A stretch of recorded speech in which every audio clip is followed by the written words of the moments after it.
Subsidiary books. మనం subsidiary books గురించి నేర్చుకుందాము.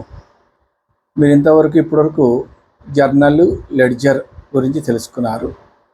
మరి సబ్సిడరీ బుక్స్ ఏమి అంటే, జర్నల్ బుక్లో నంబర్ ఆఫ్ ట్రాన్సాక్షన్స్ రికార్డ్ చేస్తే బుక్ బల్క్ అయిపోతుంది. బల్క్ అంటే హెవీగా తయారైపోతుంది.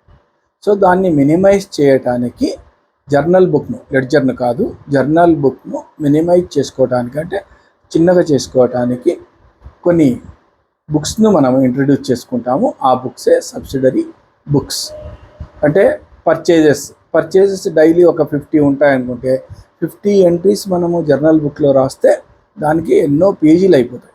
అదేవిధంగా సేల్స్ 1000 ట్రాన్సాక్షన్ జరుగుతాయి డైలీ. 1000 ట్రాన్సాక్షన్స్ ఒకే బుక్లో రాస్తే అది కూడా ఎక్కువగా పేజెస్ అయిపోతాయి. కాబట్టి దీన్ని అవాయిడ్ చేయటానికి మనం ఏం చేస్తామంటే సబ్సిడరీ బుక్స్ను ఇంట్రడ్యూస్ చేసుకున్నాం. సబ్సిడరీ బుక్స్ 8 టైప్స్ ఉంటాయి. అవి ఏమి అంటే పర్చేజ్ బుక్, దీన్నే మనము బాట్ బుక్ లేదా ఇన్వాయిస్ బుక్ అంటాము.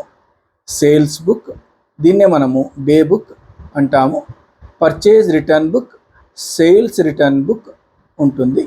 తర్వాత bills receivable book, bills payable book, cash book and journal proper. ఇవి 8 టైప్స్ ఆఫ్ బుక్స్. దీన్ని కొంచెం సింపుల్గా నేర్చుకుందాం. పర్చేజ్ బుక్ కానీ, బాట్ బుక్ కానీ, ఇన్వాయిస్ బుక్ కానీ ఎందుకు యూజ్ చేస్తారు అంటే క్రెడిట్ పర్చేజెస్. మీరు బాగా గుర్తు చూసుకోండి. క్రెడిట్ పర్చేజ్ ఆఫ్ ఏమి, అది కూడా గూడ్స్ మాత్రమే క్రెడిట్ పర్చేజ్ చేస్తే ఈ బుక్లో రాస్తాము. ఎవరికైనా డౌట్ వస్తే గూడ్స్ కాకుండా వేరేవి మనం పర్చేజ్ చేస్తే అంటే ఏమి, అసెట్, అది కూడా క్రెడిట్లో పర్చేజ్ చేస్తే ఇక్కడ రాయకూడదు. మరి ఏ బుక్లో రాయాలన్నా దానికి మనము జర్నల్ ప్రాపర్ బుక్ అనేది ఉంది, 8th బుక్ అది. కాబట్టి ఇక్కడ మీరు గమనించాల్సింది క్రెడిట్లో గూడ్స్ పర్చేజ్ చేసిన. మళ్ళీ గుర్తుపెట్టుకోండి, క్యాష్ పర్చేజ్ ఆఫ్ గూడ్స్ కూడా ఇక్కడ రాదు. అది ఎక్కడ పోతుంది? క్యాష్ బుక్లో పోతుంది. ఓకేనా? కాబట్టి పర్చేజ్ బుక్ స్పెసిఫిక్గా ఎందుకు మెయింటైన్ చేస్తారంటే గూడ్స్ పర్చేజ్డ్ ఆన్ క్రెడిట్, అవి మాత్రమే ఇక్కడ రికార్డ్ చేస్తాము. నెక్స్ట్ సేల్స్ బుక్, దీన్నే డే బుక్ అని కూడా అంటాం. సో ఇక్కడ ఏం రికార్డ్ చేస్తాము? Goods sold on credit goods అంటే గూడ్స్ను కాకుండా వేరేదేదైనా సేల్ చేస్తే అటువంటివి ఇక్కడ రాదు. వేరేవేం సేల్ చేస్తాము? పాత ఫర్నిచర్ ఉంది, ఆ ఫర్నిచర్ని మనము అమ్ముతాము, అది క్రెడిట్లో అమ్మితే కూడా ఇక్కడ రాదు, ఎందుకంటే it is not a goods. So goods sold on credit, ఇవి మాత్రమే ఇక్కడ రాస్తాము. మరి గూడ్స్ పర్చేజ్డ్ ఫర్ క్యాష్ ఎక్కడ రాస్తాము? అది మనం క్యాష్ బుక్లో రాస్తాము. ఓకే, సో పర్చేజ్ బుక్లో ఓన్లీ క్రెడిట్ పర్చేజ్ రాస్తాము. సేల్స్ బుక్లో ఓన్లీ క్రెడిట్ సేల్స్ గురించి రాస్తాము. నా పర్చేజ్ బుక్ ఉంది, పర్చేజెస్ ఉన్నాయి కాబట్టి పర్చేజ్ రిటర్న్స్ కూడా ఉంటాయి. దీన్నే సింపుల్గా రిటర్న్ అవుట్వర్డ్ బుక్ అంటారు. సో ఎట్లా గుర్తుపెట్టుకోవాలా? Return outward, goods are going from the business, goods బయటికి పోతూ ఉన్నాయి కాబట్టి దీన్ని మనము అవుట్వర్డ్. కాబట్టి పర్చేజ్ బుక్ను అవుట్వర్డ్ బుక్ అని కూడా అంటారు. అంటే అది మనం ఏం చెప్పొచ్చు? అవుట్వర్డ్ అనేది ఎట్లా గుర్తుపెట్టుకోవాలా? Goods are going from the business, బయటికి పోతున్నాయి కాబట్టి దీన్ని రిటర్న్డ్ అవుట్వర్డ్ బుక్ అని అంటాము. ఇక్కడ కూడా కేవలము క్రెడిట్లో పర్చేజ్ చేసిన గూడ్స్ను రిటర్న్ చేస్తే ఇక్కడ రాస్తాము. So for recording all purchase returns to creditors or suppliers, ఇక్కడ మనము క్రెడిట్లో పర్చేజ్ చేసింది పర్చేజ్ బుక్లో రాస్తున్నాం. అదే రిటర్న్ చేసినప్పుడు పర్చేజ్ రిటర్న్ బుక్లో రాస్తాము.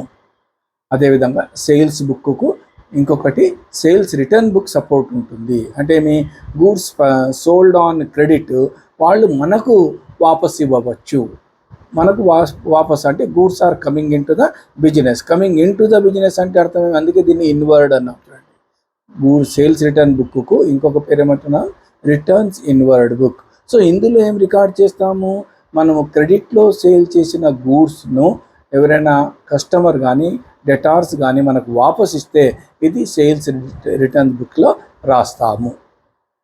సో ఇది కాకుండా bills receivable book and bills payable book. So దీని గురించి మీరు బిల్స్ ఆఫ్ ఎక్స్చేంజ్ డీటెయిల్గా నేర్చుకోవచ్చు. బట్ బిల్స్ రిసీవబుల్ బుక్లో ఎటార్స్ నుంచి కానీ కస్టమర్స్ నుంచి కానీ నంబర్ ఆఫ్ బిల్స్ వస్తూ ఉంటే అప్పుడు మాత్రమే బిల్స్ రిసీవబుల్ బుక్ మెయింటైన్ చేస్తాము. బిల్స్ పేయబుల్ బుక్ క్రెడిటార్స్కు మనము బిల్స్ పే చేస్తే ఇష్యూ చేస్తే నంబర్ ఆఫ్ బిల్స్ ఇష్యూ చేస్తే అప్పుడు మాత్రమే బిల్స్ పేయబుల్ బుక్ చేస్తాము. అదే ఒకటో రెండో ఉంటే కనుక బిల్స్ పేయబుల్ బుక్ కానీ బిల్స్ రిసీవబుల్ బుక్ కానీ మెయింటైన్ చేయరు. సో ఇది కాకుండా ఎవరీ బిజినెస్ ఆర్గనైజేషన్లో cash receipts and cash payments common అండి. మీరు గమనించవచ్చు, cash record of receipts and payment, cash book to record receipts and payments.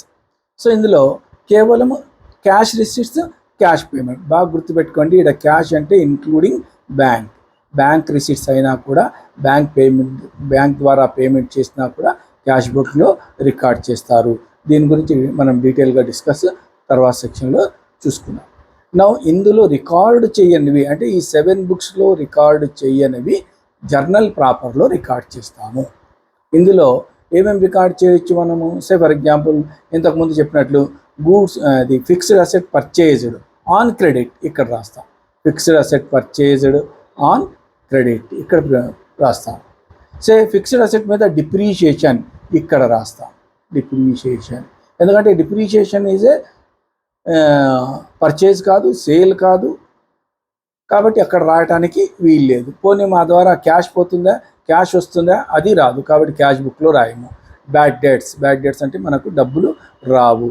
So ఇవన్నీ కూడా పైన బుక్కుల్లో రాయనివి మిగిలినవి ఏమైతే ఉంటాయో అవన్నీ కూడా మనము జర్నల్ ప్రాపర్లో రాస్తాము. మరి ఈ 8 బుక్స్ను ఎట్లా గుర్తుపెట్టుకోవాలా? వెరీ సింపుల్ అండి. చాలామందికి గుర్తుంటుంది, పర్చేజ్ బుక్, సేల్ బుక్ గుర్తుంటుంది. వెంటనే మీకు దానికి సంబంధించిన 2 బుక్కులు గుర్తుకు రావాలా, purchase return book, sales return book. So ఇవి 2 గుర్తొస్తే బిల్ గురించి మాట్లాడితే 2 బిల్స్ ఉంటాయి. ఒకటి బిల్స్ రిసీవబుల్, ఇంకోటి బిల్స్ పేయబుల్. సో బిల్స్ రిసీవబుల్కి ఒక బుక్, బిల్స్ పేయబుల్కి ఒక బుక్. సో క్యాష్ ట్రాన్సాక్షన్ జరుగుతుంది కాబట్టి క్యాష్ బుక్. సో ఈ 7 బుక్స్లో రాయకుండా ఉండటానికి అంటే రాయడానికి వీలు కాని ట్రాన్సాక్షన్స్ కూడా బిజినెస్లో జరుగుతాయి కాబట్టి అటువంటివి రికార్డ్ చేయడానికి జర్నల్ ప్రాపర్లో రికార్డ్ చేయడం జరుగుతుంది. సో నెక్స్ట్ క్లాస్లో మనము క్యాష్ బుక్ గురించి డీటెయిల్గా నేర్చుకుందాము. Till then have a nice day.